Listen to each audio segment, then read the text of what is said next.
My rich relatives turned their backs on me in my darkest hour, saying they couldn't spare the time or money, but now they're the ones begging for my help, and I've completely mastered the art of saying no. I, 32M, never thought I'd be the one writing one of these stories, but here I am, 3 years later, still processing what happened and honestly enjoying every minute of my revenge. 3 years ago, I was on top of the world. Good job at a tech startup, beautiful apartment, engaged to the love of my life. Then everything collapsed in the span of 2 months. The startup went under overnight when our biggest client pulled out, taking my salary and stock options with it. My fiancée got diagnosed with stage 3 breast cancer. The medical bills started piling up faster than I could count them. That's when I learned who my family really was. My uncle owns 3 car dealerships across the state. My aunt runs a successful real estate agency. My cousin just inherited his grandfather's construction company. These aren't people struggling to make ends meet. These are people who post Instagram photos from their 3rd vacation of the year. I swallowed my pride and reached out. I explained the situation to my uncle first, thinking family comes through in emergencies. He listened patiently as I told him about the medical bills, about losing my job, about potentially losing our apartment. When I finished, he told me times were tough for everyone and that he couldn't spare the cash flow right now. He suggested I look into government assistance programs. My aunt was more direct. She informed me that lending money to family was a recipe for disaster and that she'd learned her lesson years ago. She recommended I start a GoFundMe instead. My cousin was the worst. He actually laughed when I called him. He reminded me that I'd always been this smart one in the family and that surely someone with my education could figure it out. He mentioned that his new boat payment was pretty steep this month. One by one, I called every relative with money. Each conversation followed the same pattern. Polite listening, followed by creative excuses about why they couldn't help. The most I got was $50 from my grandmother, who's living on Social Security. My fiancée died 4 months later. The medical bills crushed me financially, but losing her broke something inside me that I didn't know could be fixed. I declared bankruptcy, moved back in with my parents, and spent the next year rebuilding my life from absolutely nothing. But here's the thing about hitting rock bottom. It gives you a crystal clear view of who people really are. I threw myself into work like a man possessed. Started freelancing, took every contract I could find, worked 18-hour days, 7 days a week. I had nothing else to live for except the burning desire to never be that helpless again. Within 6 months, I'd built a decent client base. Within a year, I was making more than I ever had at the startup. By year 2, I'd launched my own consulting firm. I had a gift for solving the exact problems that had killed my previous company, and word spread fast in the tech community. I was the guy who could come in and save failing startups, and I charged accordingly. Last month, I bought my first house. Not renting, bought. 3 bedrooms, 2 bathrooms, nice neighborhood. I paid cash. That's when the phone call started. My uncle called first. He opened the conversation by congratulating me on my success and telling me how proud the whole family was of me. Then he transitioned into his real reason for calling. The car business was struggling with some cash flow issues. Nothing serious, just a temporary situation, but he could really use a short-term loan to cover some expenses. Maybe $40,000. Family rates, of course. I let him finish his entire pitch before I responded. I told him that times were tough for everyone and that I couldn't spare the cash flow right now. I suggested he look into government assistance programs for small businesses. The silence on the other end was beautiful. My aunt called 3 days later. The real estate market had shifted unexpectedly, she explained, and she had some properties that weren't moving as quickly as anticipated. She was facing a temporary liquidity crisis and wondered if I might be able to help bridge the gap, just until the market recovered. $60,000 would solve everything. I informed her that lending money to family was a recipe for disaster and that I'd learned my lesson years ago. I recommended she start a GoFundMe instead. She hung up on me. My cousin's call came last week. His construction company had landed a huge contract, but they needed capital up front for materials and equipment. The contract would make him rich, but right now he needed someone to believe in him. A $100,000 investment would return double within 6 months. I actually did laugh when he said that. I reminded him that he'd always been the business-savvy one in the family and that surely someone with his experience could figure it out. I mentioned that my new car payment was pretty steep this month. He called me every name in the book before hanging up. Since then, My phone has been ringing constantly. Suddenly, every relative I have is facing some kind of financial emergency. My uncle's wife called to tell me about their daughter's college tuition crisis. My aunt's brother reached out about his mother's medical expenses. Cousins I haven't spoken to in years are remembering we're related. Each conversation follows the same script I learned 3 years ago. They start by acknowledging my success and expressing how proud they are. Then comes the transition to their temporary problem. Then the ask, usually accompanied by promises of repayment with interest. And each time, I give them back their own words. The best part is watching them realize what I'm doing. There's always a moment of recognition, usually followed by anger. Some try to guilt-trip me about family obligations. Others get hostile and accuse me of being petty. A few have tried the emotional manipulation route, bringing up childhood memories and shared experiences. None of it works because I learned something important during those dark months after my fiancé died. Family isn't about blood. Family is about who shows up when you need them most. The people who showed up for me were my friends, my neighbors, even strangers who contributed to the GoFundMe my aunt suggested. My real family helped me grieve. They brought me food when I couldn't cook. They sat with me when I couldn't bear being alone. They never asked for anything in return. These people calling me now? They're not my family. They're just people who share some DNA and think that entitles them to my bank account. The irony isn't lost on me that they're all facing the exact same situation I was in 3 years ago. The difference is that I actually was desperate. I actually had nowhere else to turn. I actually needed help to survive. They're not desperate. They're just over-leveraged. My uncle doesn't need $40,000 to save his business. He needs it to maintain his lifestyle while his business struggles. My aunt isn't facing bankruptcy. She's facing the possibility of having to sell one of her investment properties. My cousin isn't losing his house. He's losing his chance to get richer faster. None of them are choosing between rent and medical bills. None of them are watching someone they love die while calculating whether they can afford another round of chemotherapy. But here's what really gets me. They all act like I owe them something. Like my success somehow creates an obligation to bail them out of their poor decisions.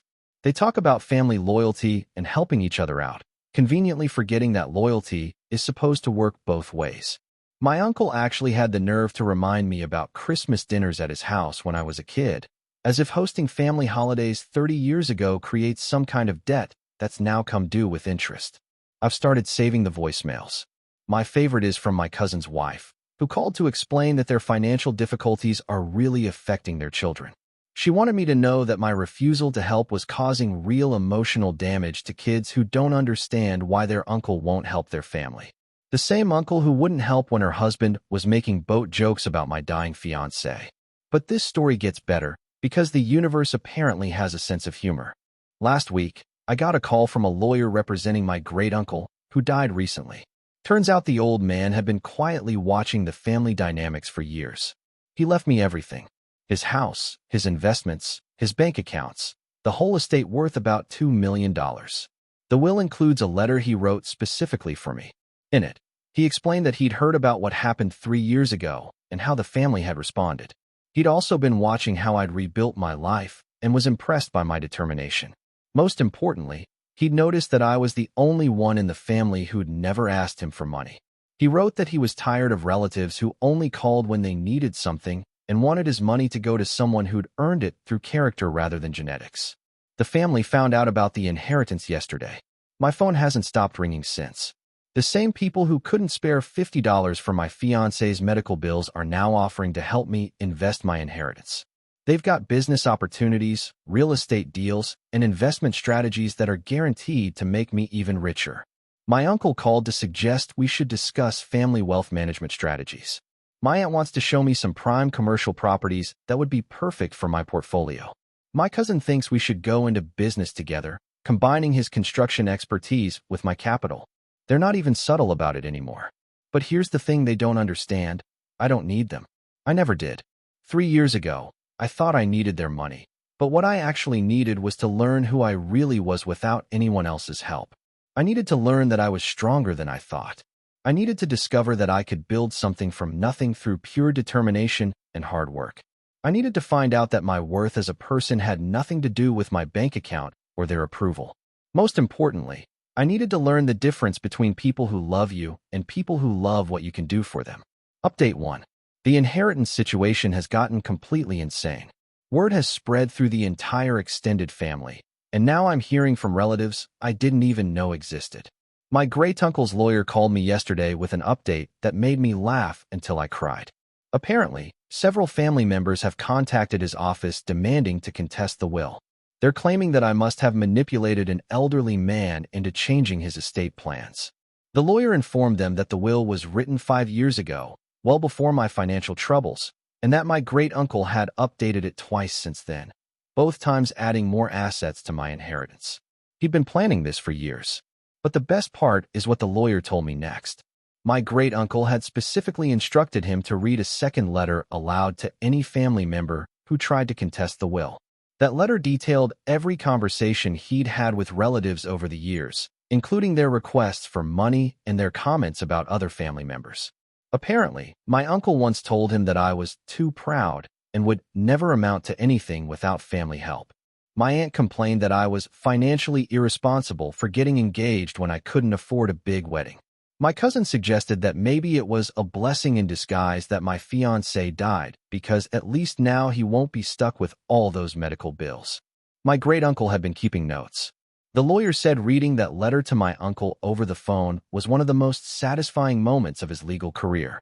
3 more relatives have called me since yesterday. All of them started by expressing their condolences about my great-uncle's passing, which is hilarious because none of them went to his funeral. I know because I was the only family member there. I've decided to embrace the petty completely. When my aunt called to offer her expertise in managing my new real estate holdings, I told her I was considering hiring a professional property management company instead. Someone with a proven track record of success who wouldn't let personal relationships cloud their business judgment. When my cousin's business partner called to pitch their construction services for renovating the inherited property, I mentioned that I was getting quotes from several contractors. I'd be selecting based purely on merit and competitive pricing, not family connections. The silence on these calls is getting longer and more uncomfortable. They're starting to realize that having money doesn't automatically make me their personal ATM, and that treating me like garbage for 3 years might have consequences. Update 2. This week brought a development I didn't see coming. My parents sat me down for a family meeting to discuss my behavior toward my relatives. They've been getting calls from aunts, uncles, and cousins complaining that I was being cruel and vindictive. Several relatives had expressed concern about how money was changing me and turning me against my family. My mother told me she was disappointed in how I was handling my success. She reminded me that family is supposed to forgive and support each other, and that holding grudges was beneath me. She suggested that my great-uncle would be disappointed to see how his generous gift was affecting my relationships. My father was more direct. He said I was acting like a spoiled child who couldn't let go of the past. He pointed out that everyone makes mistakes, and that my relatives had probably learned from their errors in judgment. He thought I should give them a chance to prove they'd changed. I listened to both of them without interrupting. Then I asked them a simple question. Where were these family values 3 years ago? I reminded them that they'd watched me struggle after losing my job and my fiancé. They'd seen me make those phone calls asking for help. They'd witnessed the responses I got from their own siblings. My mother argued that financial hardship makes people scared and defensive. She said my relatives probably wanted to help, but were dealing with their own concerns and limitations. So I pulled out my phone and showed them the social media posts from that time period. My uncle's vacation photos from Italy. My aunt's pictures of her kitchen renovation. My cousin's videos of his new boat. These weren't people struggling with their own limitations. These were people who chose to prioritize their comfort over my survival. My father got quiet after seeing the evidence. My mother started making excuses about how social media doesn't tell the whole story. Then I asked them the question that ended the conversation. If they felt so strongly about family obligations, why didn't they pressure their siblings to help me 3 years ago? The answer, of course, is that they didn't want to risk their own relationships with their wealthy siblings. It was easier to let me suffer alone than to advocate for me and potentially face conflict. Now that I'm successful, suddenly family harmony is a priority. Now that I have money, suddenly forgiveness is a virtue. Now that they want something from me, suddenly blood is thicker than water. I told my parents I love them, but I won't be lectured about family values by people who stood by silently while their family abandoned me. The conversation ended with them asking me to at least consider helping my uncle with his cash flow problem. Just this once. As a gesture of good faith, I told them I'd already considered it. The answer was no. Update 3. The situation has escalated beyond anything I could have predicted. Yesterday, I received a certified letter from an attorney representing multiple family members. They're threatening to take legal action against me for financial elder abuse regarding my great-uncle's will. The letter claims that I isolated my great-uncle from his family and manipulated him into changing his will through undue influence and emotional manipulation. They're demanding that I voluntarily surrender the inheritance and distribute it fairly among all family members. I called my great-uncle's lawyer immediately. He was not surprised by this development and assured me that the will is ironclad. More importantly, he has documentation proving that my great-uncle made these decisions independently and had specifically anticipated this kind of challenge from his family. Apparently, my great-uncle had been preparing for this fight for years. He'd undergone psychological evaluation to establish his mental competency. He'd documented every interaction with family members who asked him for money. He'd even recorded some conversations where relatives made disparaging comments about other family members. The lawyer sent a response to their attorney that included copies of all this documentation. The legal challenge evaporated within 48 hours. But the real revelation came when the lawyer told me why my great-uncle had been so thorough in his preparation. 15 years ago, his own brother had died and left money to charity instead of family.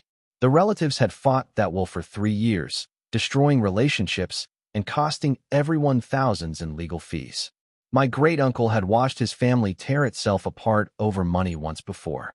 He was determined not to let it happen again, but he also wasn't going to reward the same behavior that had disgusted him the first time. He'd spent 15 years observing his family, taking notes on who asked for what, and documenting every display of greed or callousness he witnessed. My situation 3 years ago wasn't the beginning of his evaluation process. It was the final test. I was the only one who passed. The failed legal challenge has had an unexpected consequence. Word has spread through the family that I have extensive documentation of everyone's behavior over the years. People are suddenly worried about what my great-uncle might have recorded or written down about them. My cousin called to apologize for the boat comment he made 3 years ago. He claimed he was just trying to lighten the mood during a difficult conversation and didn't mean to sound insensitive. He hoped I understood that stress makes people say things they don't really mean. My aunt sent a handwritten letter explaining that her refusal to help was based on sound financial principles, not lack of caring. She'd simply learned from experience that lending money to family creates problems, but she'd always been concerned about my well-being. My uncle showed up at my door unannounced to have a man-to-man conversation about the misunderstanding between us. He insisted that his suggestion to seek government assistance had come from a place of genuine concern, not dismissal. Each of them is trying to rewrite history, creating alternative narratives where their actions were actually motivated by love and wisdom rather than selfishness and indifference. But I remember everything exactly as it happened. I remember the tone of voice my cousin used when he laughed. I remember the coldness in my aunt's eyes when she told me that lending money to family was a recipe for disaster. I remember my uncle's impatience as he rushed me off the phone to get back to whatever was more important than my crisis. They're not apologizing because they're sorry. They're apologizing because they're scared of what else I might know and what I might do with that information. The truth is, I don't need my great-uncle's documentation to remember who these people really are. I learned it the hard way, during the worst period of my life, when their true characters were revealed under pressure. Money doesn't change people. It just reveals them. 3 years ago, I learned who my family really was. Today, they're learning who I really am. And I've completely mastered the art of saying no. If you'd like to see more stories like this, a gentle tap on the subscribe button would mean the world to us. Please subscribe.